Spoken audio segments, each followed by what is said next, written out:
The smell hit first, a green, raw scent of chewed vegetation and damp earth.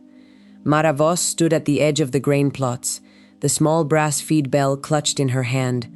A moving gray line, low to the ground, advanced toward the town's fields, not a cloud of wings, but a creeping blanket of dark, wingless nymphs.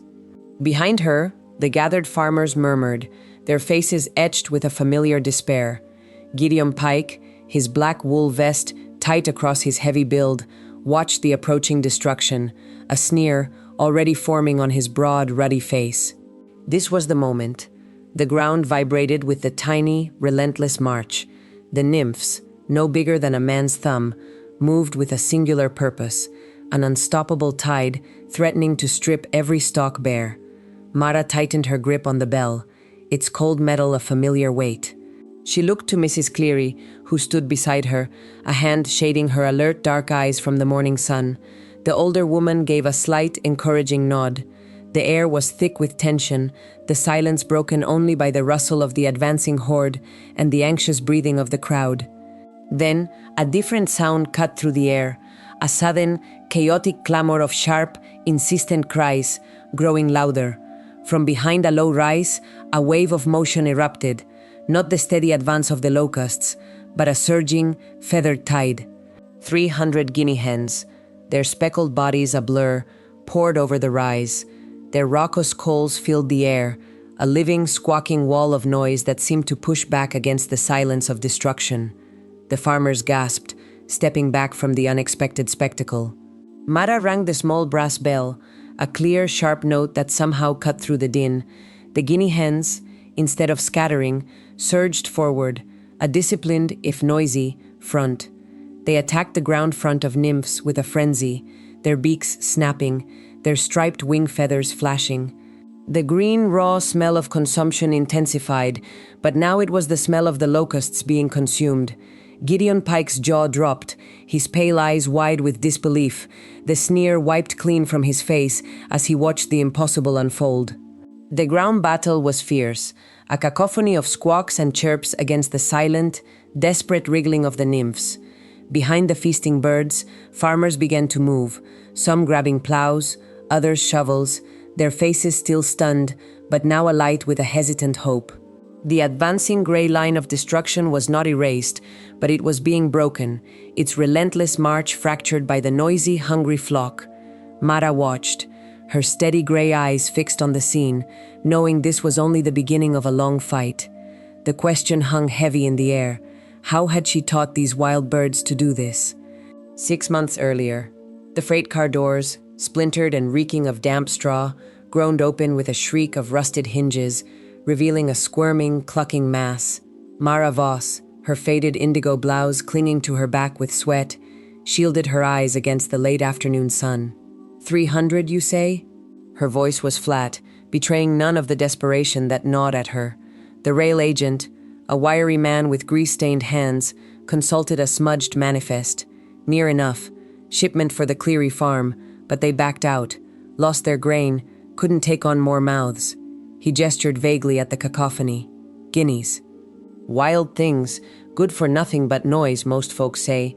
Mara stepped closer, the stench of bird droppings and panic washing over her.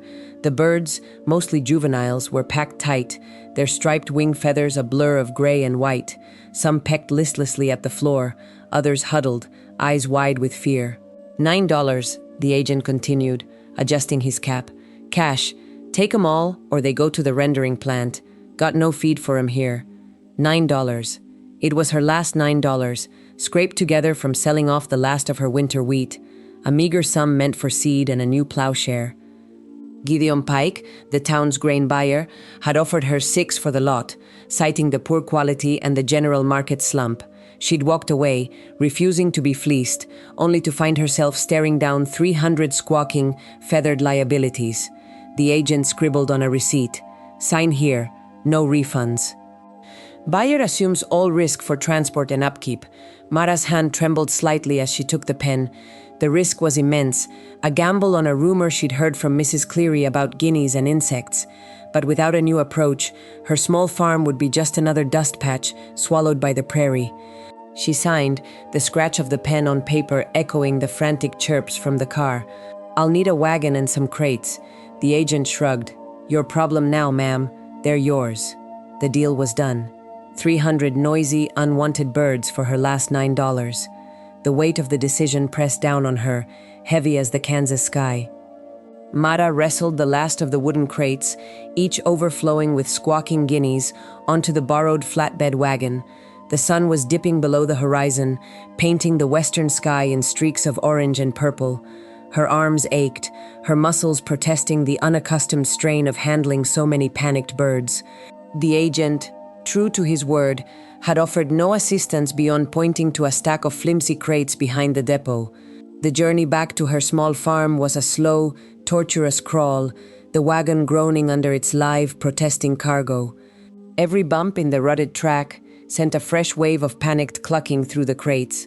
By the time she reached her property, the darkness was absolute, broken only by the dim glow of her lantern. She unhitched the borrowed mare, her movements stiff and deliberate. The immediate problem was housing. Her small, dilapidated chicken coop was already home to a dozen scrawny hens and a grumpy rooster. It wouldn't hold a fraction of this new, unruly flock. She considered the empty pig pen, unused since the winter. It was muddy, but it had a roof and a sturdy fence. It would have to do for the night. She spent the next hour carefully transferring the birds, 3 and 4 at a time, from the crates to the pig pen, her hands protected by thick leather gloves against their sharp beaks and frantic claws. The air vibrated with their alarm calls, a piercing, incessant din that surely carried for miles across the silent prairie. Her head throbbed. She scattered a handful of cracked corn she could ill afford to spare, watching as a few tentative birds pecked at it, but most remained huddled, distrustful. The cost of their feed, even for a single night, was a stark reminder of the gamble she had taken.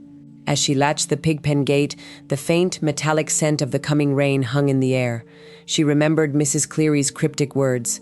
"They'll eat anything that moves, Mara, but they're not a flock to be told what to do, not without a deal of patience and a way to make them listen." Mara sighed, her gaze sweeping over the huddled shapes in the dim light. Useless mouths, Gideon Pike had called them. She had paid $9 for 300 noisy, useless mouths.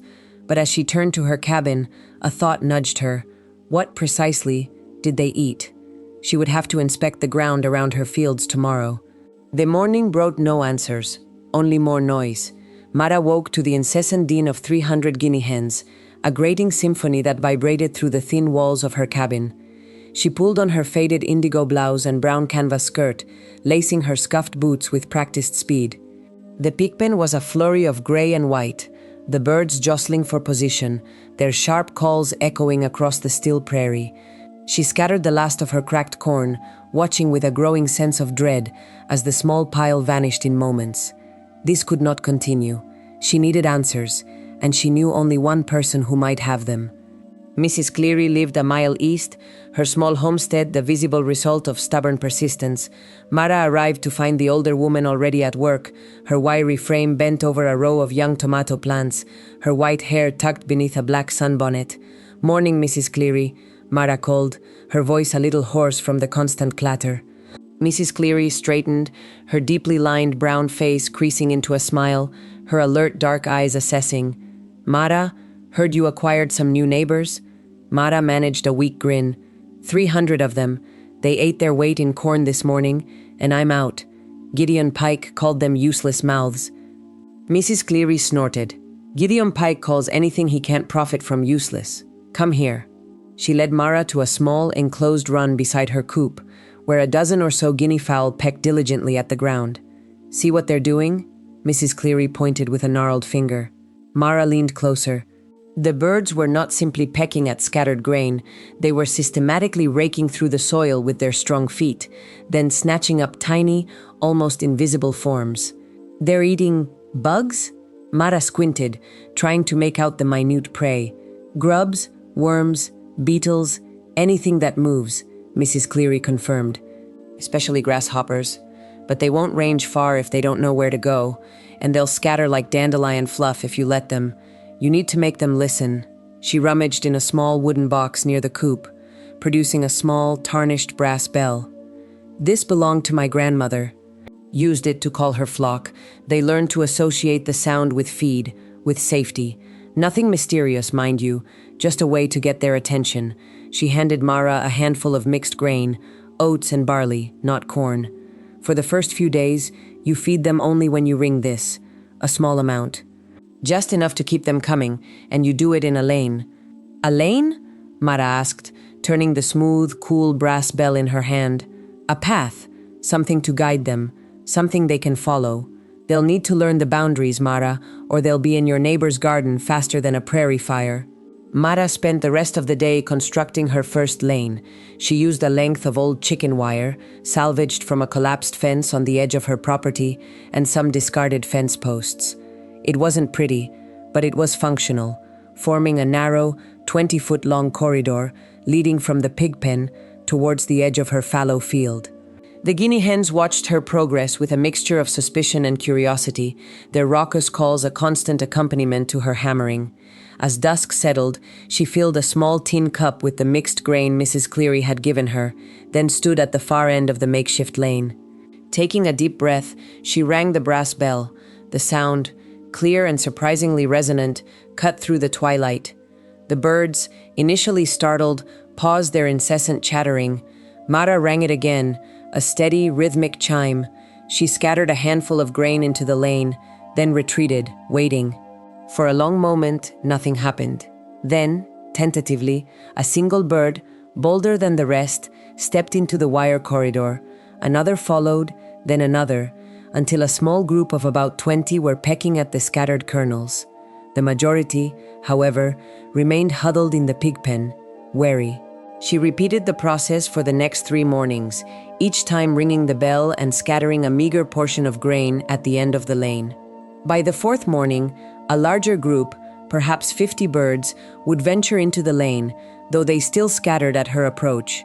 The noise was still overwhelming, but there was a subtle shift in their behavior. A fraction of the flock now associated the bell with the promise of food. Mara decided to conduct a small, informal test. She marked out 2 10-foot square plots at the edge of her fallow field.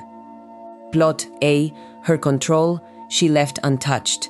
Plot B, she would allow the Guinea hens to range in for an hour each morning after their bell-fed lane walk. Before the first release, she spent an hour meticulously counting visible grasshopper nymphs within Plot B, finding an average of 18 per square foot. The weather was clear, the ground still hard from the previous dry spell. She opened the end of the lane. The 50 or so trained birds burst out, a gray and white wave, and immediately fanned out into Plot B. For an hour, she observed them. They scratched, they pecked, they chased. They were remarkably efficient, their heads constantly bobbing, their sharp beaks snatching at anything that moved. When she rang the bell again, a surprising number of them, perhaps 30, returned to the lane, expecting more grain. After they were secured, she recounted the nymphs in Plot B. The average was down to 7 per square foot. A reduction, certainly, but not eradication. The remaining birds, the 250 still largely confined to the pig pen, continued their chaotic clucking. The bell was a start, but she knew it was only a small step. Mara knelt, the hard prairie earth cool beneath her canvas skirt. The air was still, a false quiet before the full heat of the Kansas summer. She ran a calloused finger along a faint, raised line in the soil at the edge of her fallow field, a line barely distinguishable from the natural undulations of the ground. Mrs. Cleary had shown her how to find them, these subtle scars where a female locust had drilled her ovipositor into the soil to deposit her eggs. With a small, sharp trowel, Mara carefully began to dig. She worked slowly, meticulously, scraping away the top inch of compacted dirt. The sun, already climbing, began to beat down on her back. Beads of sweat trickled down her narrow, sun-browned face, but her steady gray eyes remained fixed on the task. After several minutes, the trowel struck something firmer, a small, cylindrical mass of hardened foam, about 1.5 inches long and 1/2 inch wide. This was a locust egg pod, a protective casing for dozens of tiny, rice grain-sized eggs. She carefully unearthed it, holding it in the palm of her hand. It felt surprisingly light, almost brittle. She had to be sure. Pulling a small, folded map from her skirt pocket, a rough sketch of her fields and those bordering her property, she marked the spot with a tiny X. Her plan, born from Mrs. Cleary's quiet wisdom, was to map these egg beds, to find the hidden threats before they hatched and marched. Over the next 2 days, Mara walked the perimeter of her fallow field, then the edges of her wheat and corn plots, her eyes scanning the ground for the telltale signs. She found another pod near the fence line, then 3 more clustered together, where a small depression held slightly softer soil. Each discovery was marked on her map. She used a 10-foot length of rope, knotted every foot, to measure the approximate length of each egg bed she uncovered. The longest she found was a continuous stretch of disturbed soil, nearly 25 feet long, suggesting a significant deposition. She estimated, based on Mrs. Cleary's descriptions, that such a bed could contain thousands of eggs. Her muscles ached from the constant stooping and digging, but a grim satisfaction settled in her chest. She was no longer just waiting for the plague. She was actively seeking it out, preparing. The 50 Guinea hens, now accustomed to their morning lane walks and controlled releases into Plot B, were still a noisy presence, but their clamor was beginning to sound less like chaos and more like a distant, purposeful hum. She wondered if they could truly make a difference against what lay hidden beneath the hard ground. The next morning, Mara adjusted the netting around Plot B, extending it to a 20-foot square.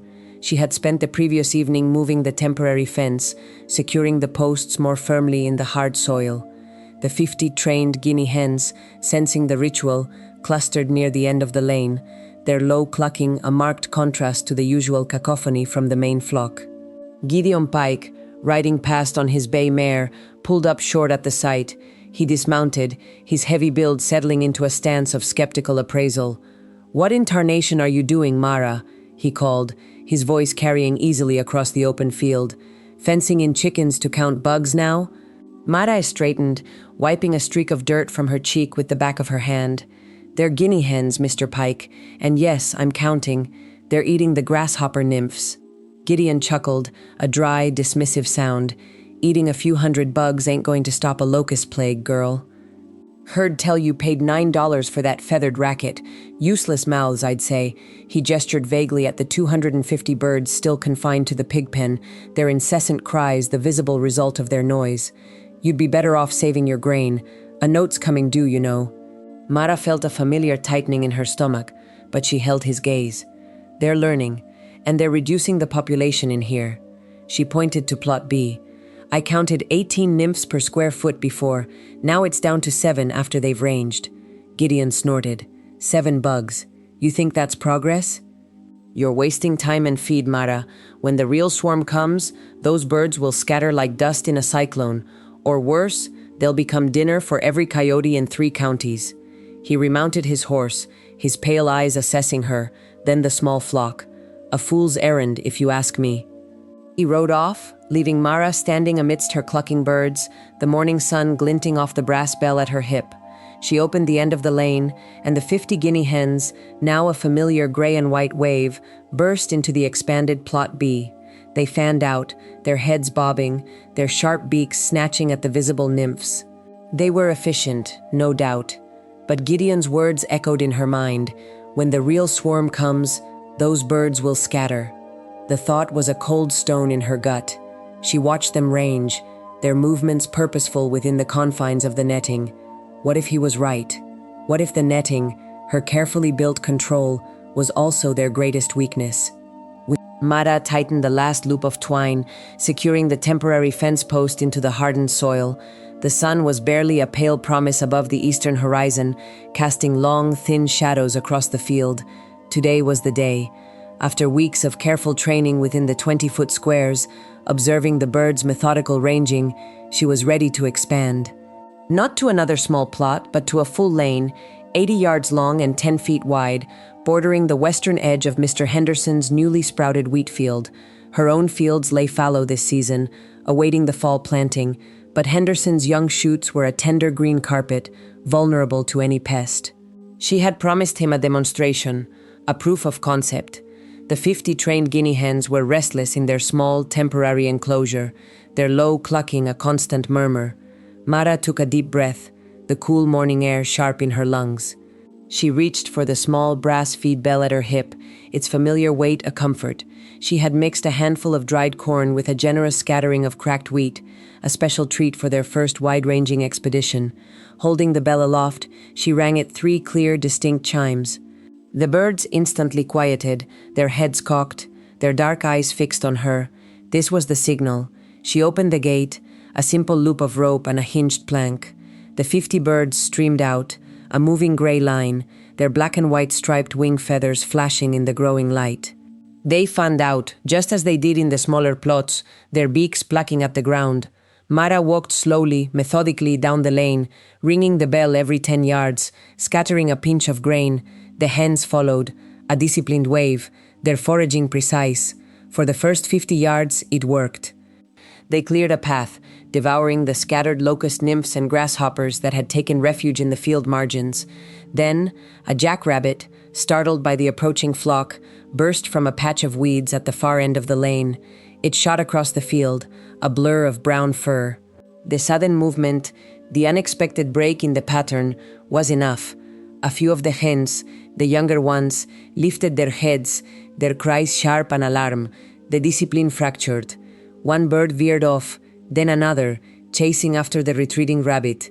The others, sensing the disruption, broke formation. Instead of staying within the 10-foot lane, they scattered, a dozen or more birds veering into Henderson's wheat. Mara ran, ringing the bell frantically, but it was too late. The tender green shoots, barely 2 inches high, were trampled and uprooted by the frenzied birds. Panic seized her. She shouted, waved her arms, trying to herd them back, but they were a chaotic flurry of gray and white, heedless of her calls.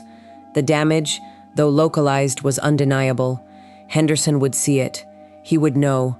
The triumphant demonstration had become a costly failure. The sun was higher now, its warmth doing little to thaw the knot of dread in Mara's stomach. She had spent the last hour carefully herding the errant guinea hens back into their temporary enclosure, securing the gate with a heavy stone.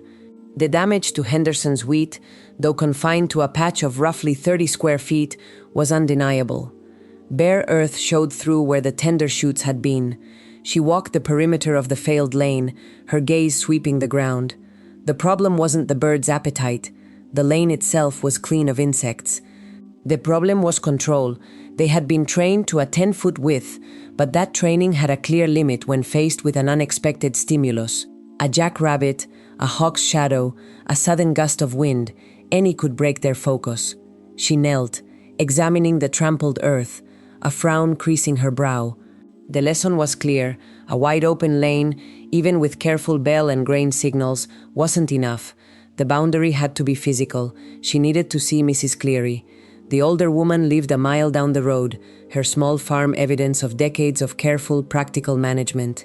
Mara found Mrs. Cleary in her chicken run, scattering grain to a flock of Rhode Island reds.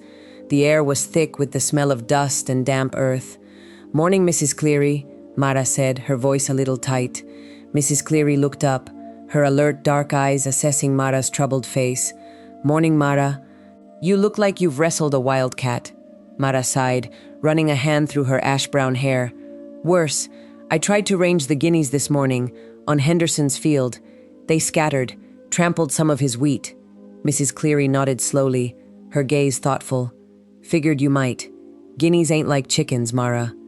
They got a wild streak. You can't just point 'em and expect 'em to stay in a line without a bit more persuasion." "I used the bell, the grain," Mara insisted. "They followed fine, until a rabbit bolted." "A rabbit?"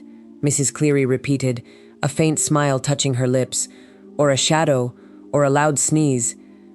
"The world's full of distractions, child. You built your lanes too wide, and your walls too low." Mara looked at the older woman, hope flickering. "So what do I do? More netting? Longer training?" Mrs. Cleary picked up a small, weathered piece of netting from a pile beside her. "You need to rebuild the route. Not just with a bell, but with something they can feel. And you need to start smaller, again, a foot wide, not 10. And then, when they're used to that, you make it 2, bit by bit. And you feed them at dawn, always at dawn, in the lane, so they know where their morning meal comes from. It ain't a quick fix, Mara." It's patience, and a bit of hard fence. Mara looked at the netting in Mrs. Cleary's hand, then at the older woman's lined, knowing face. A foot wide. That was a lot of netting to move every day. But if it worked... "Thank you, Mrs. Cleary," Mara said, a plan already beginning to form in her mind. The sun, a pale orange smear above the eastern horizon, was just beginning to burn off the morning chill when Mara returned to Henderson's field. This time, she wasn't alone. Henderson himself, a gaunt man with a perpetually worried expression, stood by his porch, watching her. He'd agreed to let her try again, but his skepticism was a palpable thing in the still air. Mara ignored him, her focus on the task. She had spent the previous afternoon and evening, with Mrs. Cleary's help, stitching together lengths of old chicken wire and salvaged fencing into a series of portable, low-slung panels. They were only 2 feet high, but sturdy enough, with sharpened wooden stakes every 3 feet. Now, she moved methodically, setting the first section of netting in a perfectly straight line, parallel to the edge of Henderson's young wheat, exactly 1 foot in from the field margin. She drove the stakes deep with a small mallet, securing the wire taut. Then, she unrolled another section, fastening it to the first with short lengths of binder twine, creating a continuous 2-foot-wide channel. It was slow, back-breaking work, but Mara didn't rush. The lane stretched for 70 feet, a narrow, temporary corridor of wire and wood. Before she was satisfied, she walked its length, checking for gaps, for places where a small, determined guinea could slip through. Only then did she return to her wagon, where the 300 guinea hens, still a cacophony of agitated chirps and clatters, waited in their portable pen. She opened the gate, and with a soft, steady ringing of the small brass feed bell, she began to scatter a handful of mixed grain down the center of the narrow lane. The guineas hesitated, their small heads cocked, their dark eyes wary. Then, one by one, they began to emerge, drawn by the familiar sound and the sight of the scattered feed. They moved cautiously at first, their striped wing feathers ruffled, staying within the confines of the wire. Mara continued to walk slowly, ringing the bell, scattering grain, moving only a few feet at a time. The flock followed, a moving gray line, their clattering calls a steady counterpoint to the soft chime of the bell. They pecked at the grain, their sharp eyes scanning the ground, and as they moved, they began to hunt. A beetle, a grasshopper nymph, a spider, anything that moved within the 2-foot lane was fair game. Henderson, who had approached cautiously, now stood beside Mara, his worried expression slowly softening into something akin to surprise. The birds stayed, contained, focused.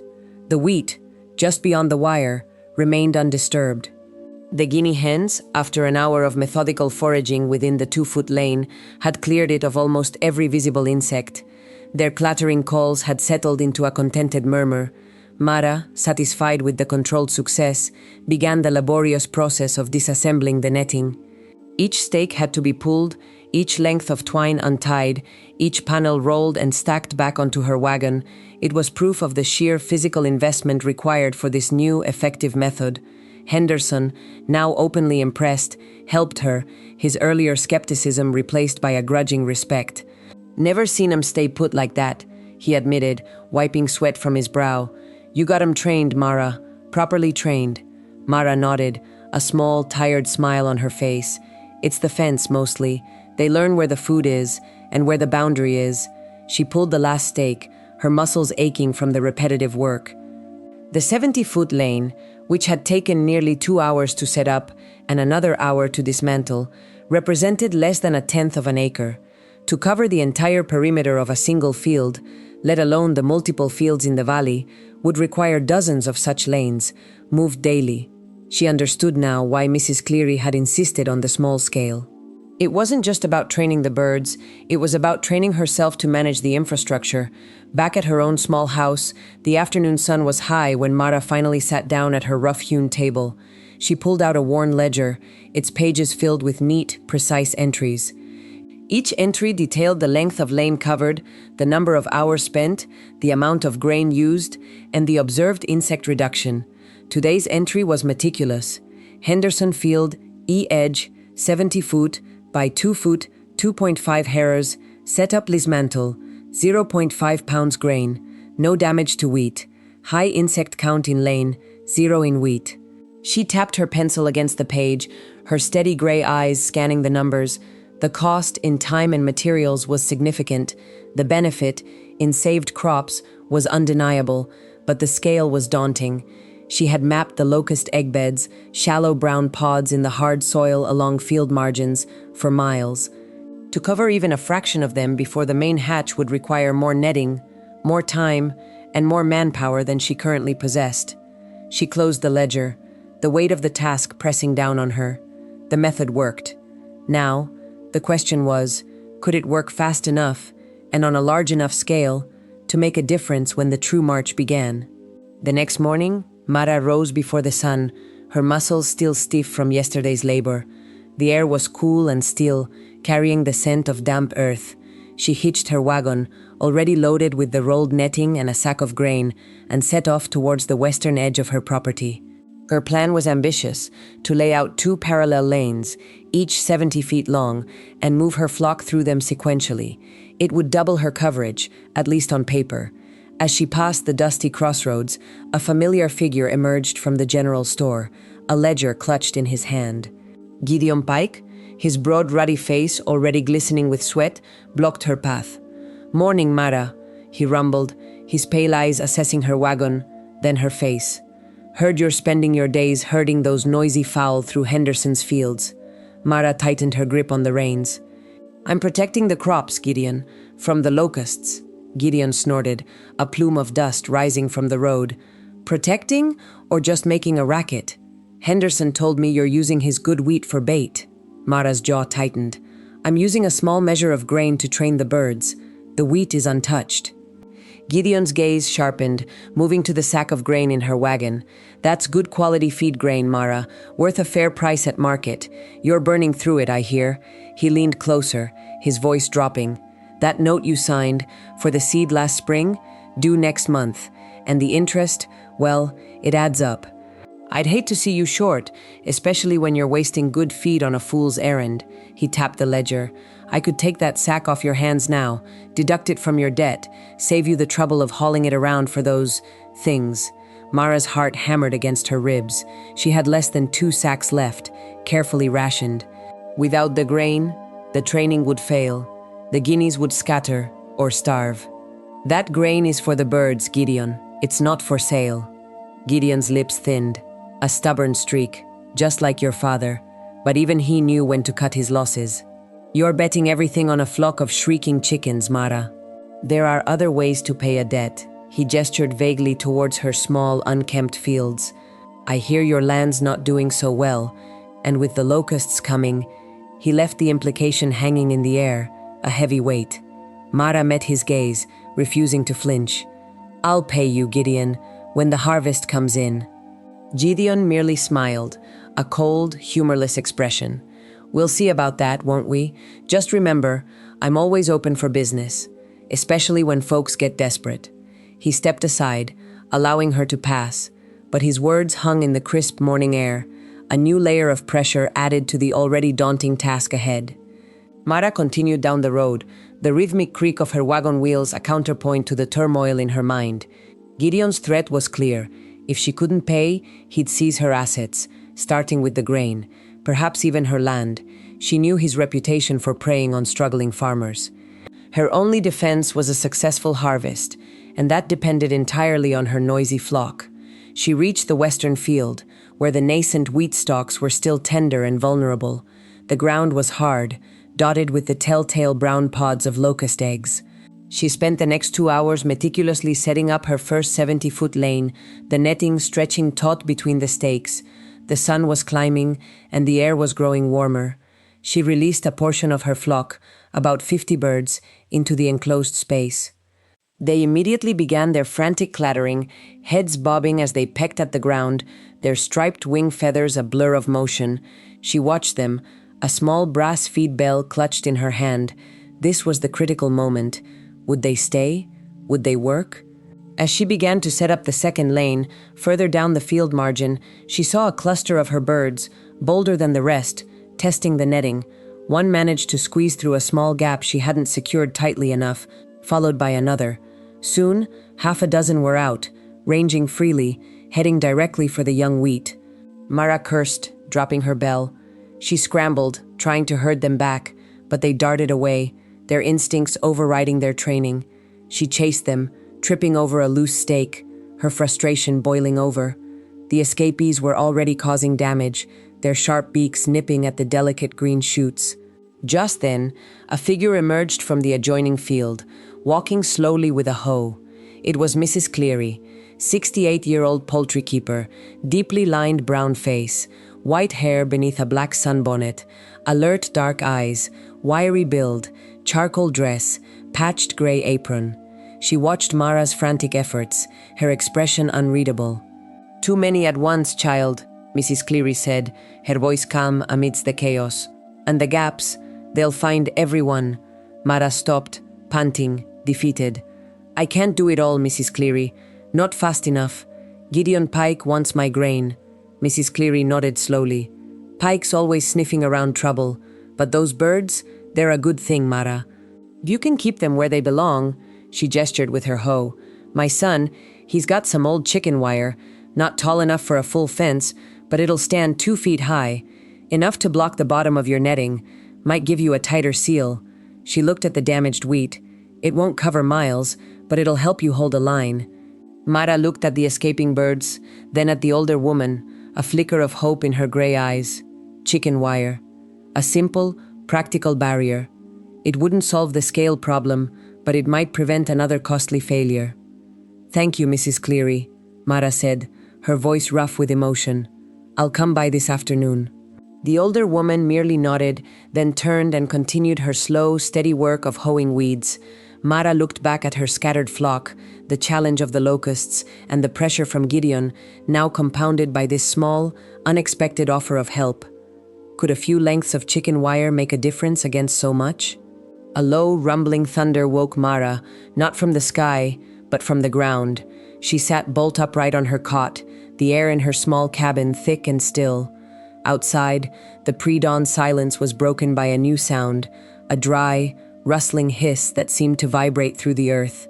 She pulled on her faded indigo blouse and brown canvas skirt, her fingers fumbling with the buttons. As she stepped out, the air was heavy with an unfamiliar scent, dry dust and something acrid, like crushed herbs. The eastern sky was not lightening to a soft gray, but to a dull, bruised purple. Then she saw it. A moving line, not of clouds, but of insects.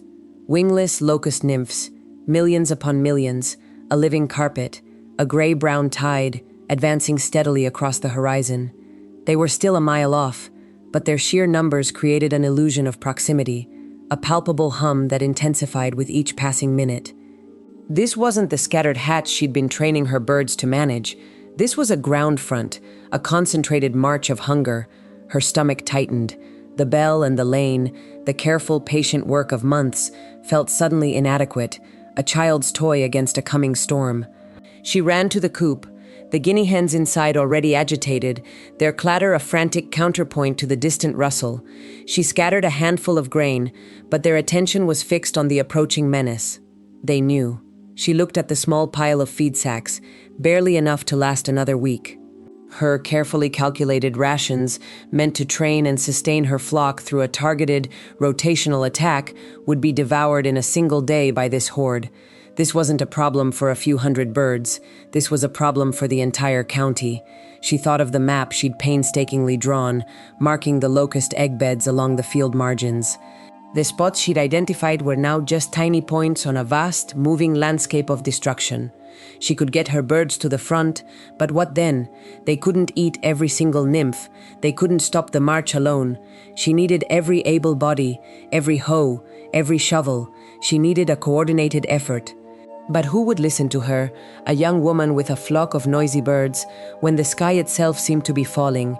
The sun, when it finally broke through the haze, cast a sickly yellow light on the approaching wave, highlighting the individual, chitinous bodies, each one a tiny engine of consumption. The sound grew louder, a dry whisper becoming a distinct crunch. The first of the nymphs were already reaching the outer edges of Mr. Henderson's cornfield, a quarter mile to the east. He wouldn't even be awake yet. Mara didn't wait for the sun to fully clear the horizon. She raced to her barn, hitched her single plow horse, and started for Mr. Henderson's farm. The rustling sound grew with every step, a constant, unsettling presence. When she arrived, Henderson was already out, staring in disbelief at the leading edge of the Locust march, which had now breached his cornfield. The young stalks were already dotted with hundreds of feeding nymphs. "We need to plow," Mara yelled, her voice hoarse, pointing at the ground. "Deep furrows, to trench them. And we need to drive them into the trenches." Henderson, a man not prone to panic, looked at her, his face pale. "Plow? My corn will be ruined." "It'll be ruined anyway," Mara shouted, gesturing at the advancing front. "We need a barrier, and my birds. They can hit the ground front, slow them, while we dig behind them." She unhitched her horse and began to outline a plan with frantic energy. "We'll use the chicken wire, 20-foot sections, that Mrs. Cleary's son lent me. Not to fence, but to guide them. Angle it, funnel them into the furrows. Then we bury them." Henderson, seeing the futility of inaction, nodded. "How many birds do you have?" 300, Mara said, though she knew not all were perfectly trained. "They'll attack the ground, but they need grain, and they need protection from predators. We'll need 2 lines of defense." She sent Henderson to rouse his neighbors while she ran back for her flock. The morning was a blur of motion. She released her guinea hens in waves, 50 at a time, along the leading edge of the advancing swarm. The birds, driven by instinct and the promise of a scattered handful of grain from Mara's bell, immediately began to peck and devour the wingless nymphs. Their frantic clatter filled the air, a cacophony of small, sharp attacks. Behind them, Henderson and 2 other farmers, roused by his urgent calls, began to plow shallow trenches, 2 feet wide and 18 inches deep, parallel to the Locust front. Mara directed them, her voice cracking, instructing them to angle the furrows slightly inward, creating a funnel. The chicken wire, borrowed from Mrs. Cleary's son, was quickly unrolled and propped up along the field margins, not as a complete barrier, but as a low guide. The nymphs, though wingless, were agile, and many still managed to climb over or squeeze under the makeshift fence sections. Mara moved constantly, ringing her small brass feed bell, luring the birds back to the areas where the nymphs were thickest, then scattering more grain to keep their focus. The ground was already littered with the striped wing feathers of the birds, lost in the chaotic battle. The smell of crushed insects and churned earth hung heavy in the air. Could a few hundred birds and a handful of farmers hold back a tide of millions? The question hung unanswered in the dust-choked air. Mara's hands ached, her muscles screaming with the strain of a day spent battling the locusts. The sun, a brutal orange, was dipping below the horizon as the last of the trenches were dug, and the guinea hens, exhausted but sated, were herded back to their temporary pens. Henderson and the other farmers, their faces streaked with dirt and sweat, stood leaning on their shovels, surveying the damage. The cornfield, once a vibrant green, was now a patchwork of trampled stalks and bare earth where the nymphs had devoured everything in their path. But the trenches, the visible result of their desperate labor, were filled with a writhing mass of insects, buried under a thin layer of soil. The immediate threat had been contained, at least for Henderson's plot. Mara knew it was only a reprieve. The larger fields, the ones surrounding the town's grain elevator, were still vulnerable. She had to prove her method worked, and quickly. Gideon Pike, a dark silhouette against the setting sun, emerged from the direction of town, his heavy boots crunching on the dry stubble. He stopped a few yards from Mara, his pale eyes sweeping over the ravaged field, then settling on her with an assessing gaze. His presence was a cold weight. "Mara," he rumbled, his voice low, "I hear you've been making a spectacle." He didn't wait for a reply. "My grain is due for market in 3 weeks. I can't have these pests eating into my profits." He pulled a folded paper from his vest pocket. "You recall this, Mara? The note for the feed loan, 2 years back, due last spring." Mara felt a familiar tightening in her stomach. The $9 she'd spent on the guinea hens had been every cent she possessed, and then some. "I haven't forgotten, Mr. Pike," she said, her voice steady despite the tremor in her hands. "But the locusts are a problem for everyone, Mara. he interrupted, his tone dismissive. But your birds, they're just a distraction, useless mouths, as I recall saying. Gestured vaguely at the guinea hens in their pens, their quiet clucking a stark contrast to their earlier cacophony. I'll be at the way station tomorrow, first thing. My grain and yours. We'll see what your little experiment has cost you, and if it's enough to cover this note. He held up the paper, then tucked it back into his pocket. Mara looked from Pike's retreating figure to the ravaged field, then to the silent, exhausted birds. Tomorrow, the town would weigh its harvest. Tomorrow, she would either prove her worth or lose everything. The next morning, the air at the grain elevator was thick with dust and a nervous energy. Farmers from every direction had brought their wagons, laden with sacks of wheat, corn, and oats. The scale, a massive iron platform, groaned under the weight of each load. Mara stood near the weighmaster, her heart pounding. Her own modest wagon held 20 sacks of wheat, all that remained of her harvest after the initial locust damage.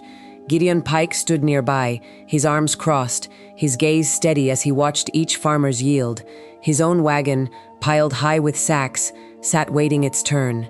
Mrs. Cleary, her black sunbonnet pulled low, had arrived with a small basket of eggs and a sympathetic nod for Mara.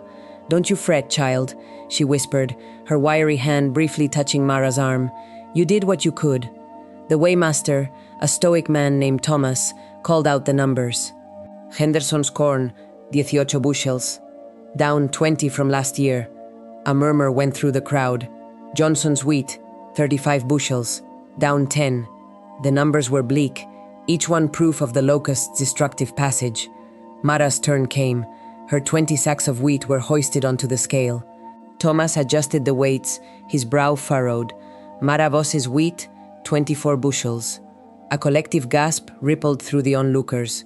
Gideon Pike's broad face remained impassive, but his pale eyes narrowed almost imperceptibly. 24 bushels? Mara repeated, her voice barely a whisper. She had expected less, much less. Her field had been one of the first hit, and her birds had only been released on a small section. Thomas nodded. Average yield for this section is usually 25-27 bushels this time of year, before the hatch. Your field was hit hard, but it's only down a few bushels, much better than most. He moved to the next wagon. Gideon Pike stepped forward, his voice cutting through the murmurs. "And what about the fields you didn't protect, Mara? What about the damage to my own grain?" He gestured to his wagon. "Let's see the true cost." His sacks were weighed, one by one. Gideon Pike's wheat, 68 bushels, down 40 from last year. The silence that followed was heavy. Mara looked at the numbers, then at Gideon, then at the farmers whose faces held a mixture of relief and dawning understanding. Her method hadn't saved everything, but it had made a difference, a tangible difference measured in bushels of grain. It was nothing mysterious, but it was proof. The weighmaster's numbers had settled it. Mara's 24 bushels, compared to Gideon Pike's 68, spoke a language every farmer understood. Loss and less loss. The crowd, initially hushed, now buzzed with speculative murmurs. Mara felt the gazes on her, not with pity, but with a new, searching curiosity. She took a deep breath, the dust of the grain elevator gritty in her throat, and walked toward the small group of farmers gathered near Mrs. Cleary. "There was no mystery in it," Mara began, her voice steady, despite the tremor in her hands. "Just birds and work." She unlatched the wooden crate she had brought, revealing a half-dozen small, striped guinea Keets, no bigger than a man's fist, peeping softly. "These are Keets, young guinea fowl. They're no good if they're just scattered. They need to be trained, to range in lanes, to hunt the ground hatch before the wings come." She reached into her canvas bag and pulled out a rolled-up sheet of thick paper, carefully drawn with ink. "I mapped the egg beds, the hard, dry spots along the field margins, where the females lay their pods. That's where you start." She spread the map on the top of an overturned bushel basket. It showed a grid of fields, with dotted lines marking the pathways for the birds, and small X's indicating known egg concentrations. You need to feed them at dawn, right at the start of their lane. A little cracked corn, just enough to bring them back, and a bell.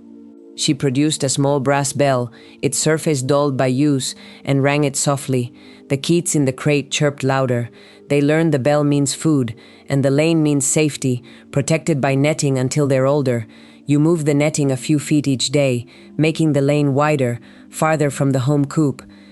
She pointed to a section of the map. This isn't about eradicating every locust. It's about pushing them back, reducing the numbers, giving the crops a fighting chance. And it takes everyone doing it. She looked at the faces around her, weathered, tired, but now alight with a fragile hope. I've got enough Keets for a start. And I've written down the schedules, the feed amounts, how to make the movable netting frames. We can work together, map more egg beds, share the labor.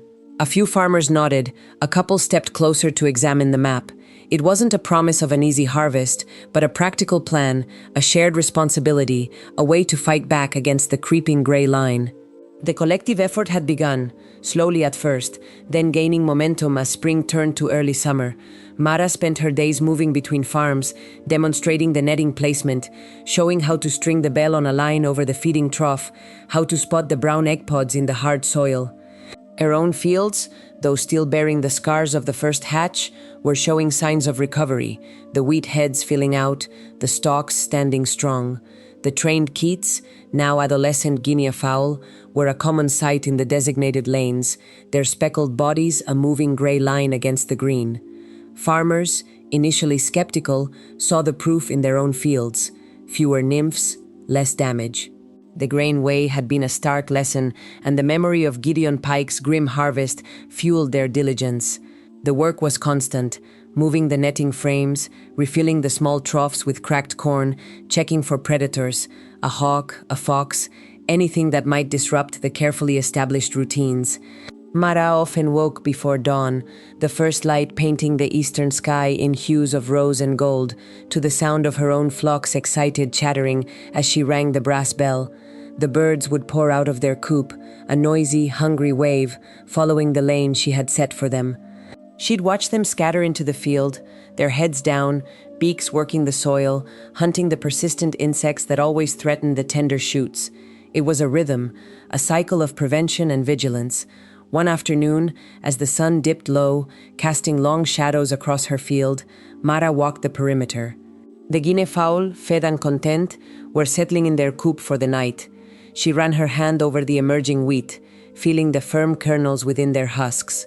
There was a quiet satisfaction in the work, a knowledge that the land, though always demanding, could be coaxed into generosity with careful, persistent effort. She paused at the edge of her field, where the soil was still hard and unyielding in places. With the toe of her scuffed boot, she nudged a small, dark cluster, a remnant of a locust egg pod, unearthed by the birds. It was empty now, a hollow shell. She reached into her pocket and pulled out the small brass feed bell, turning it over in her palm. The metal was smooth, warm from her skin. The sound it made, a clear, bright chime, was not a promise of an end to struggle, but a signal for the next day's work. It was a small sound against the vast silence of the plains, quiet evidence of the unending vigilance that tethered life to the land.